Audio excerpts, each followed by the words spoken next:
Welcome to the Win, Make, Give podcast. Chad Hyams here and Bob Stewart somewhere else. That's why I just do the normal intro, folks. It's only Bob I'm throwing off a little bit.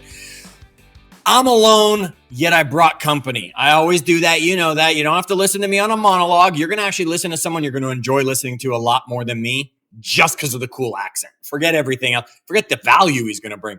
Just the cool accent. Yet before I get to it, I'm going to do a commercial. We don't have too many of these on Win, Make, Give, yet I'm going to do a commercial for you. And that is for the Win, Make, Give podcast network. And I want to make sure that you have checked out all the different podcasts we have. You can go to winmakegive.com to get the list of them, get links to them and all that stuff. And you can track down some of your favorites. So I'll tell you, obviously, you know the Win, Make, Give podcast. I used to have the pleasure of hosting the 15-Point Plan podcast with Jolene. And I will tell you, Ryan and Jacqueline, amazing how they have taken that over. You should check it out. We have the Built How podcast, real estate specific for those of you listening. Brian Gubernick with the No Days Off podcast. Eric Hatch has Redefined. Clint Swindoll with Tell Me Something Good. And then I have the Achieve Your Apex podcast. That's right, where I've been taking you through my book in depth a little bit more to give you more and more information. And folks, that's my current book. Yep, you heard it. That's right. There might be a new one on the horizon. We'll see how that comes. Yet we're going to talk today to a guy who already has that book out as well. We're going to talk today to a guy who has a new take on something that has become old hat to many of us. And we're going to talk to a guy today who deserves an extra thank you for joining us on the call. Why? Because while it's 3 p.m. where I am, normally noon where Bob is when we're recording, it's 6 a.m.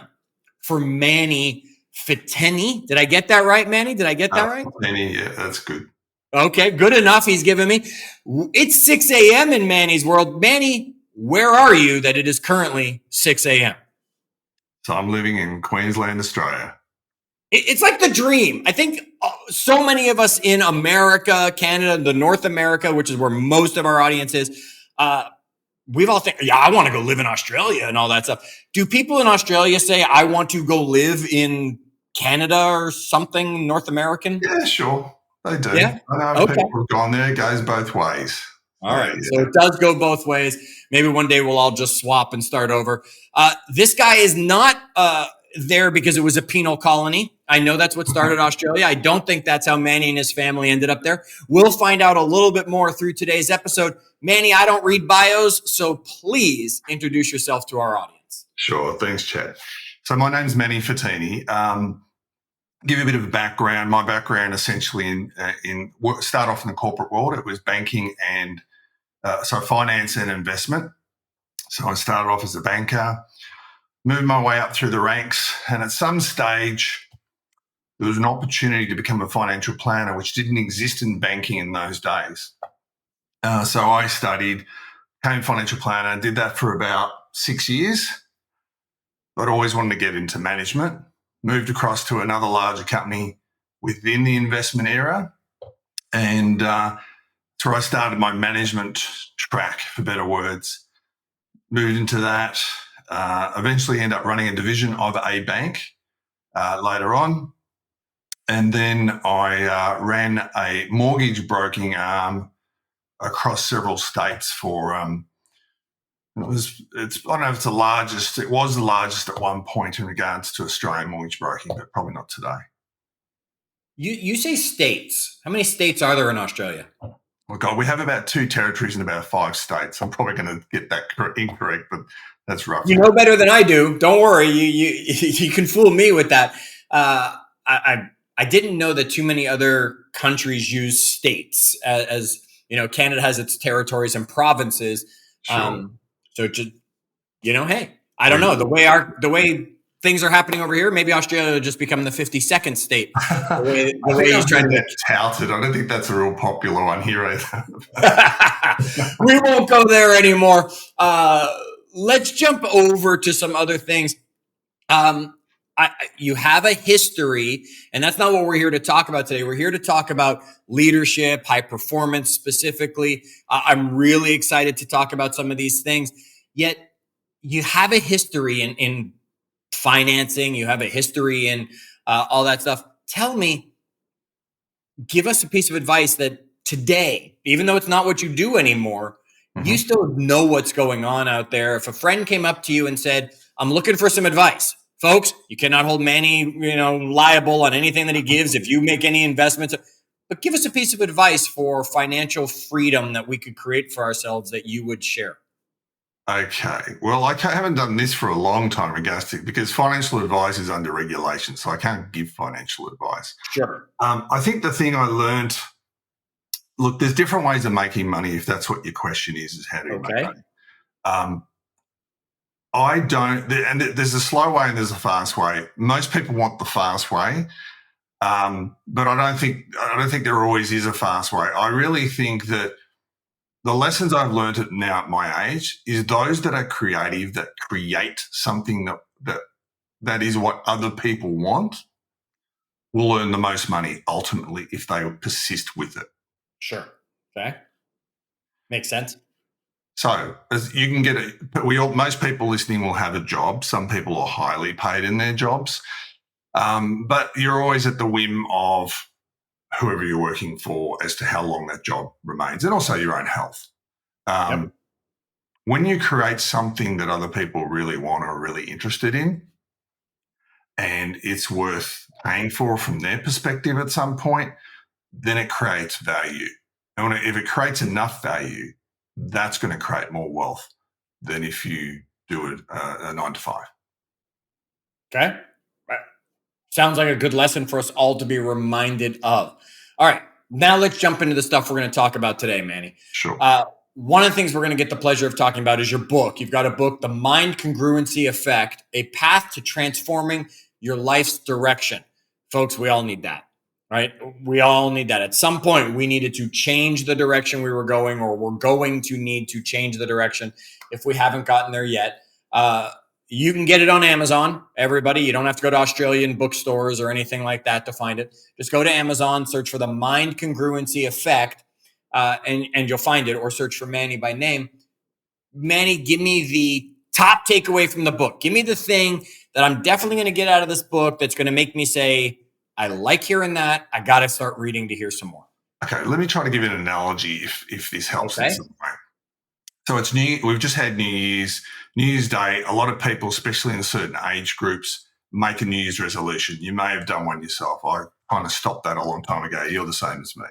Correct. A very common one is I want to get fit. I want to look good. I'm going to go to the gym. So I go out and I buy a gym membership, and I start the gym membership, and then suddenly, oh God, I'm really sore. Oh, I have to do this and I have to do that. So what effectively is happening is two things are happening at the same time.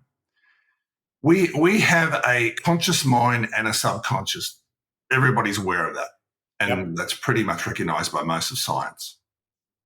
The conscious mind is the one that's making that decision that says, hey, I don't like what I see in the mirror. I want to look good by the end of the year. I'm going for this goal. This happens in business as well. We're going for this goal, this KPI. But what happens is you have a programming system, which in this case is your subconscious, which sits behind out of your awareness, which is actually controlling what you do and how you react to things. Now, this doesn't seem like a great revelation, except the fact is most people are not aware how to use it and how to talk to it. Okay. So effectively, now most of this is conditioned through life, but mainly through the early stages of life. And you'll pick up what I call generational baggage. Some people call it intergenerational transference, which is you're picking up stuff from your parents in particular, or whoever your carer is. Yep. You'll see this as you get older. I don't know if this happens to you, Chad, but you'll react to something and you go, oh, God, that's my father, right? Or that's my mother. Yep. Not uncommon. And it's usually something we don't like in them, and we do it ourselves. Understanding how the programming works both in leadership, because you're managing other people, and understanding how it works in yourself. So, I can remember being in management meetings many years ago and having two close managers with me who would just open their mouths up and not think before they spoke. And they would say, kick me under the table so I don't do these things. And I said, it's up to you to control yourself.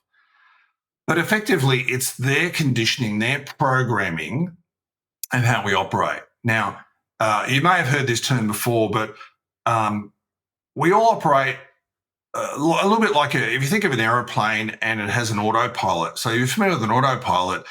Yep. Pilots, and more so, I think, in America than even Australia, pilots in America, I think, will land in an autopilot. I don't think they do in Australia. But the autopilot's goal is to maintain altitude, to maintain speed, etc. We kind of have the same thing. So when someone goes out and says, I'm setting out for this particular goal, you are fighting an autopilot that is set at a certain level.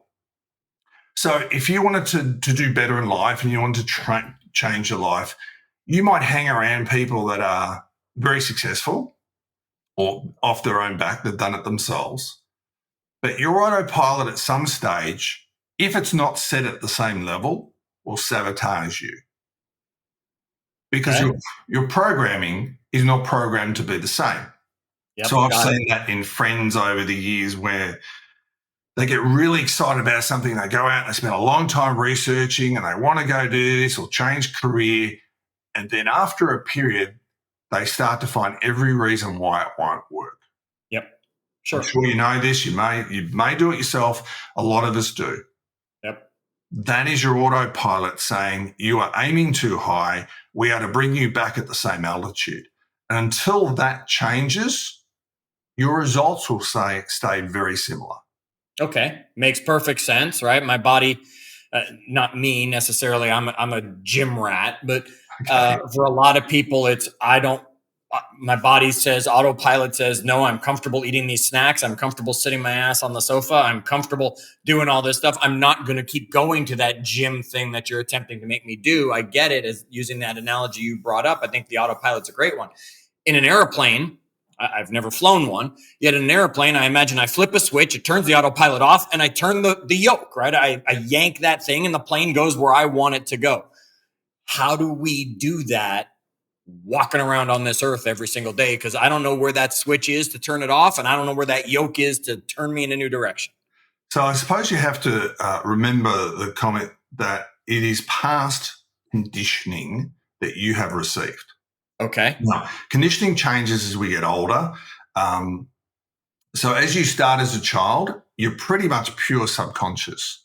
Even though the child understands you and you can have a chat with them to a point, until about the age of 10 roughly, you are purely feeding into a child everything that they observe. Yeah, I saw a dad just at Costco the other day. The wife was picking up some snack and the dad went, oh boy, picking up the snack that's going to sit on the kitchen counter. And the kid in the shopping cart immediately went, oh boy, picking up a snack. Right. And I was like, yep, there, right. The kid's going to now have that as part of his subconscious programming as he grows. Okay. And then as you become a teenager, that influence changes to external celebrities, our best friends, etc. Yep. As an adult, that only tends to change if you are disillusioned enough in something. Religion could be an example. This is not to knock religion in any way, but sometimes you have certain beliefs and then you get disappointed by something. Yep. You move away from it. So that's enough repetition. Repetition is one way of change. Okay. And the other one can be trauma. In my history, not that it affected me, but it affected everyone around me, is I was in a bank robbery as a young banker. But I was the only one that was calm through the whole robbery and afterwards. And people said, how were you able to do that? I said, and at the time I had no idea. I was just thought, well, I'm just calm. I realized later on as I was studying things is that what happened is the day I joined that industry, and I worked in branches when I was a young banker, is I used to imagine scenarios wherever I worked. I used to imagine these things happening. Now, that might sound a little morbid, but it was mentally preparing me for an actual situation. And so when it happened, I was able to take control within reason. I didn't interfere. I contemplated interfering with the robbery itself, but I was able to take control after it. So how do you change that? So the reason I went down that track was to understand that your conscious mind is like a gatekeeper. If I said to you, Chad, I want you to change this habit in you and just do it. And why won't you do it? It's easy. I can do it. And sometimes you may do that to a grown-up child. Their conscious mind is not what needs to be changed, but that's what you're talking to. It's the subconscious that needs to be changed. Now, the subconscious only interacts with a couple of things. That is metaphors and stories. So if you think of great leaders or great, even in religions, they are great storytellers, true or not. And the reason that is really powerful is because that's how the subconscious understands. If I told you a story, your conscious mind is listening to the story and understanding and following through the story. What I'm doing when I'm telling you a story is I am engaging the conscious mind and allowing it not to stop the meaning behind the story to the subconscious, which creates change. Okay. So until I understand that, now this comes back to leadership, since we've talked, there's a leadership component here. When you're talking to your staff and you say, I just need you to do this, I don't care, just do it. Some will do it out of fear, depending on how you've presented it to them. Sure. Others will need a little bit more convincing. And this is where you understand the building of metaphors and stories so that they can relate, and they relate at a much deeper level, which creates change in the individual. Okay, so leading others is important, and we'll get to that, Manny. I think you're just taking us towards that conversation. Before we get there, though, the hardest person in the world to lead is yourself. Correct. Right? We've all heard that before. We all know that before. And I can stand up here and I can tell you an amazing story. I am a great storyteller. I can give you great metaphors for things. You gave us a great analogy already, right? You got through my conscious into my subconscious a little with telling that stuff. How do I do it to myself? Because I know I'm telling myself a story. Sure. I know it's a story. How do I change those habits in me? How do I change that programming in me? How do I change me first before I even worry about the others around me? Okay, so you're a gym rat.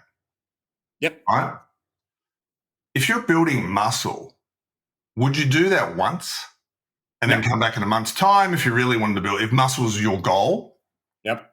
So number one is repetition. It's an important one. It's not easy because after a while, if you're not seeing what you think are results, so part of that is also feedback. So to give you an example, Jim's a great example because I can remember this years ago, and I put this in the book. I used to see a personal trainer. Okay.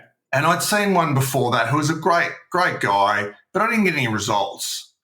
Even though, and he had competed at what they call Commonwealth Games level, which is not quite Olympics, but it's more Commonwealth countries like Canada, etc.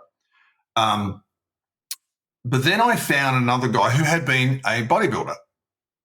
And I saw this guy, and he did the normal thing a personal trainer does is give me a health history, give me what you do, give me what you eat. I go, yeah, that's pretty normal. He goes, right, okay, now stand against the wall. I'm going to take a photo of you. Yep. And he took the photo, and then we started working out. And then 3 months later, he took another photo. So he waited. And I had never realized that I actually had changed, that I actually had transformed. Right. And until you get some of the feedback that goes with that, you think you're failing, and so you give up. Yep. Because we as human beings don't see the tiny changes that are taking place. Right. I think there was a book. I'm going to forget the name now. I think it was by Maxwell Maltz, who was a plastic surgeon, and you might be able to tell me the name if you know it. And essentially, he was a plastic surgeon, but not for people that wanted cosmetic stuff. People that had been in accidents. Okay. And they'd been in accidents, and he would completely bring their face beautifully back and it looked fantastic. But the problem for most of these people was now their subconscious had been reprogrammed, for better words. And when they looked in the mirror, they go, I am so ugly. Look how ugly I am. And that's the same as the conditions of people that, suffer from, weight loss, and they go, oh, look how fat I am, but they're the skinniest person on earth. Their subconscious is the same. So your question in regards to how do you change, number one is repetition. Number two is feedback. Number three is stilling the mind. So, meditation is something that people associate with spiritual practices. Yep. And it is that too. But if your mind is running at 100 miles per hour in different directions, doing different things at different times, it doesn't allow for you to change it. It needs to change. You need to be able to focus on what you want to focus on. Okay. What other things are there? They're probably the main things. And you go, well, they're all basic, Manny. We all know that. Yeah, but most people don't do that. And the other one is even self-hypnosis. I'm going to say tapes, but we don't have tapes anymore. If you know what I mean, is sometimes you need to listen to someone else, because what happens is, so hypnosis is actually one of them, is hypnosis does the same thing as what I've described. It talks directly to the subconscious. Okay. So you can do that through listening to others that have pre-prepared tools. And there's many of them out there who have pre-prepared meditations and things like that you could listen to that are going to sound like that. Yeah. Now, physical one is a great example always, yet physical one is also the easiest to finally see, right? You made the point when I transformed myself physically, my trainer made me take measurements and photos every week. And you might not notice it on the first week. You might not notice it on the second week, but by that third week and fourth week, you're starting to see it. You're starting to look for it. You're saying, oh my gosh, I am transforming. How about things that I don't see? The ways I'm thinking, I want to control my temper maybe because I snap so fast, or things like, I can't take a picture of that. How do I tell myself the stories? How do I see the progress happening instead of just giving up on it and assuming it's not really working? So there's a technique that I have, which I call catch and replace. Okay. And let's say, for example, first thing is observation. If you don't know you're doing a habit, you can't correct it. Yes. So the first thing is to be observant of what you do. Okay. So if you gave an example just then, you realize that this is something that you do. If you can consciously capture or catch yourself in the process of it, you're breaking a habit or you're breaking a programming. You can't do it once, but you need to keep doing it. So let's say, for example, you have teenagers and they're troublesome, and the first reaction is just to scream at them. If that's what you did, most likely if you do, that's probably what your parents did. Right. In the midst of that, and this is a bit of your own personal training, is you catch yourself doing it and you stop and you replace it with something else. So in that example, it might be to go, let me just tone down the way I speak. Let me still speak firmly. Now, the more that you do that, the sooner or later you will change the habit itself. A bit like driving a car. I mean, when I first drove a car, I don't know about you, but see, my parents didn't actually drive a car, so it was harder for me. Not very common, but it just happened to be the case. And so when you first drive a car and you go around the corner, you oversteer, you might hit the curb, and you sort of think, oh, God, But after a while, that repetition, that catching yourself and going, I'm about to go around a curb, I will not oversteer. I will pay a little bit more attention. After a while, you don't pay attention. Right. Because you have retrained the programming of the subconscious that is now unconscious competence. Yep. Perfect. That was exactly, I was saying, it sounds like you're going from, unconscious incompetence through all the stages to get us to consciously or unconsciously competent, which is what's going to happen. So folks, if you don't know that chart, we'll we'll definitely do another episode on that for you. I want to keep moving with Manny because there's so many things we can keep talking about, Manny. And we dove into some of the stuff from the book. Folks, don't forget, check it out. Amazon, you can find it, The Mind Congruency Effect by Manny Fiteni.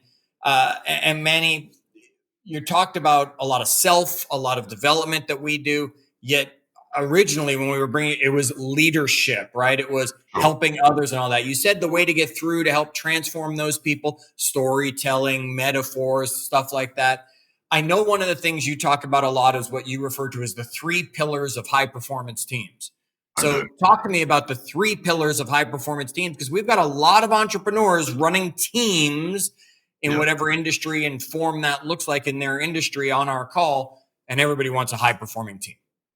Oh, obviously. So the first step is obviously to work on yourself, but I'll talk about it in a moment. So the three pillars are environment. Okay. People need to feel comfortable around you. Yep. If you're scared to go to your boss, you'll tell your boss lies. You won't tell them the truth because you're worried about what they're going to do to you. Yeah. So people have to feel that you have to create an environment of collaboration where you feel I can talk to my boss, that we support each other. So when I used to have teams, and I've had some very large teams, but also some very small teams, whenever I start out, I interview every individual. I have a team meeting, but I also interview every individual to get to know the person and why they're here. Okay. But so that's the rapport building. So it always starts with the rapport in the team. So that's the environment. This isn't the trust falls of the 1980s. This is actually getting past that, getting in there, finding common things that you have with them, building rapport with them. That's rapport. So and rapport is really important. But it's also understanding the environment of this is what we can do, this is what we can't do, and we do it together. Okay. So that it's a team, they use the word team, but teams are made up of individuals who all think and all bring different programming with them. Yep. The other one is true leadership. So it's about really inspiring people, but also having integrity. So I've seen this before, and I'm sure you have if you've been in leadership roles, is that you'll have some managers that are not leaders, they're managers. Yep. And so when pressure's put on them, they will throw anyone under the bus to save themselves. Right. And their team knows it.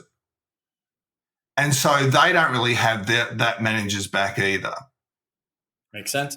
So you need to create an environment that your team understands that you are there for them. It's not to say that you'll break any rules necessarily on their behalf, but if something goes wrong, you're in there with them, not I'm throwing you out out to see that's your problem. And if you get fired, it's not my problem, as long as I keep my job.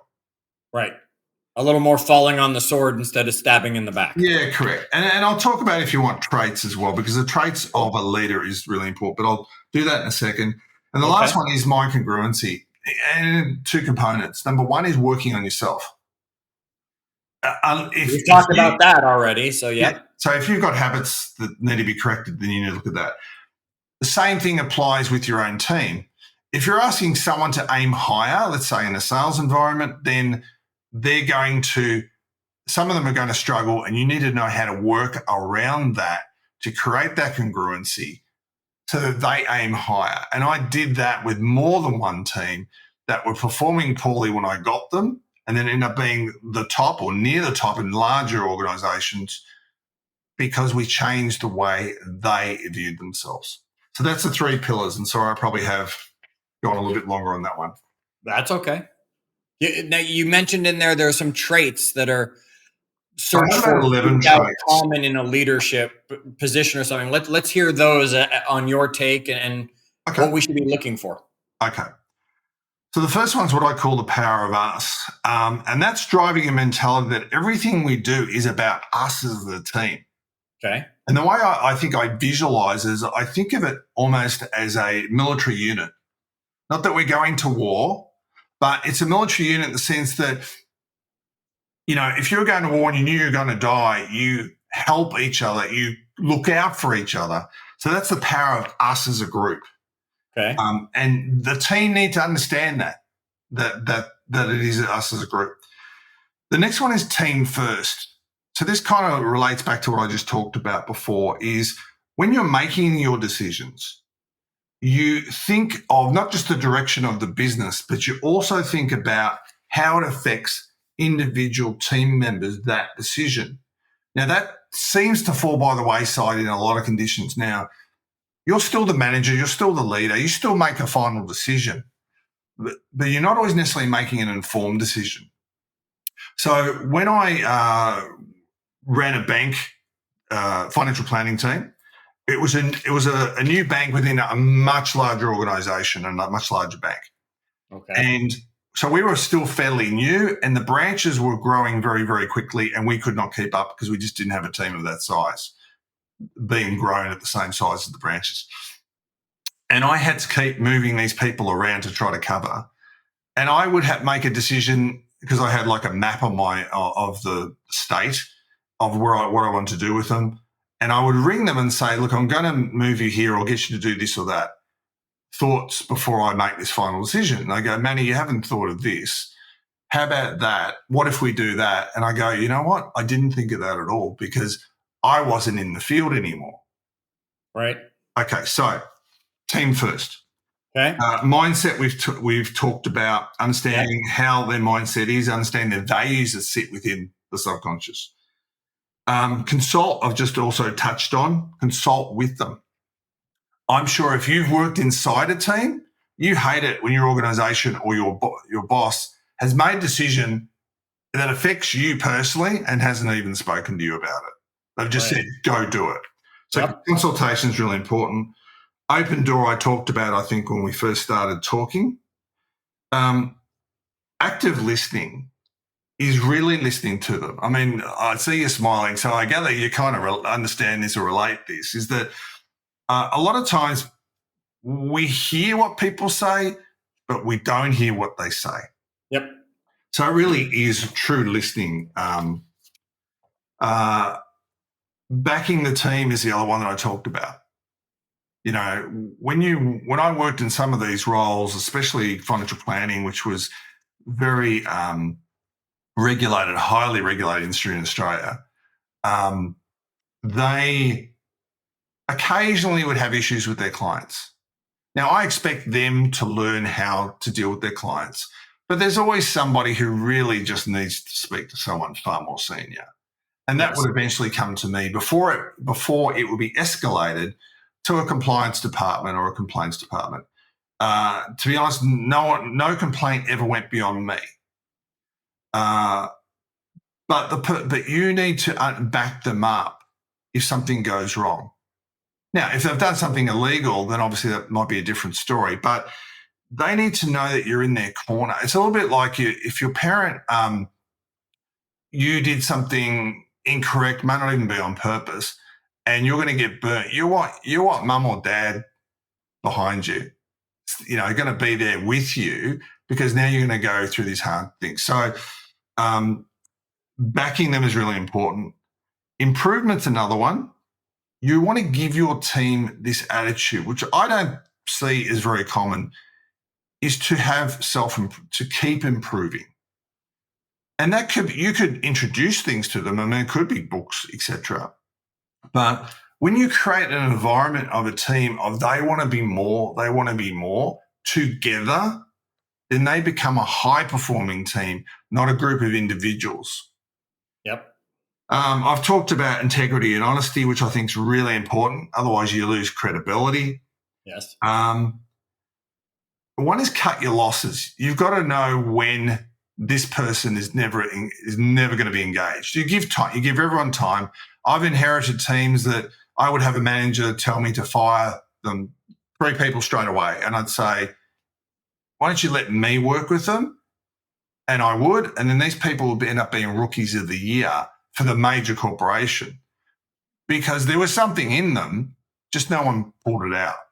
Yep. No, but cutting your losses is something else you've got to look at, is that there may be a point that you go, you know what, the team cannot afford this person inside because they are the rotten apple and it's going to take too much work. And the last one is observation. A lot of managers and leaders do not pay a lot of attention to what's happening with the individual. They don't because they're not listening. When you start paying attention to their operating system, you can almost predict what they're going to do next. It's a bit like maybe having little children and you go, I know that if I leave the room, they're going to take that candy that's on the table, right? Once you start observing and understanding their programming, you're going to know in advance what they're going to do. So they're the main things that I have that are traits. I mean, there's do's and don'ts that I also have, but they're the main traits that if you can bring that all together with re-engineering their mindset, then your team moves to another level. What we all want. We want our teams to be at the top. We want high-performing teams because so many people want to sit back and say, I've got the best team and let them go do their things. Folks, it's a hands-on experience, right? And Manny just gave you a great list of traits to work on developing in yourself and in your team to be able to take them from wherever they are. Maybe they're a high-performing team now, but imagine what they could be if they could go higher together and what that would look like for them, for you, for the organization when you are leading a team at such levels. All right, folks, we've been talking to Manny Fiteni, who joined us today. The book, The Mind Congruency Effect, is a read. We talked about it a little bit. Manny just gave us those traits. You can rewind here a little bit of that. Manny, if they wanted to stay in touch with you after the episode, if they wanted to ask you a little bit more about that, if they wanted to read the book and then have some questions or something, sure, what's the best way for those people listening here today to stay connected to Manny? So there's a couple of ways. There's LinkedIn, obviously. You can find me under my name. I have my own website, which is mannyfiteni.com. And the final one is the Mind Congruency is Mind Growth 360, which is the numbers 360.com. There we're starting a pure personal development for all types of development where people can start getting and it's free. It doesn't cost anything to join. So people can get information, podcasts, etc., on there to learn about different topics. Which sounded completely interesting, and we're going to probably have to bring you back to talk about that one as it continues to grow. I said to Manny, I said, is this to replace Facebook? And he said, not to replace Facebook. Yet how many times do you have a group of people you say, oh, we'll make a Facebook group for that, but Facebook wasn't built for that business, that growth, that type of stuff. It was built for the social connection. This is the kind of place where those groups should actually be coming and forming. And folks, that was mindgrowth360.com, the numbers 360. Manny, I appreciate you getting up so early. Bad accent, bad imitation that I'm going to do. Have a good day, mate, right? Because you still got a whole one ahead of you, even though we're coming to the end. Folks, we never end though, right? The episode might end, yet Win, Make, Give never ends. Bob will be back before you know it. Maybe I'll replace him with someone. We'll see what happens. No matter what, we'll continue to bring you value. So folks, make sure you're subscribed so these are dropping automatically. Make sure you're sharing these with a friend. And if you, for some reason, haven't given us a review by now, almost 500 episodes in, go give us one finally. Let us know that you're still here and what brought you and what keeps you. Until our next episode, as always, do good.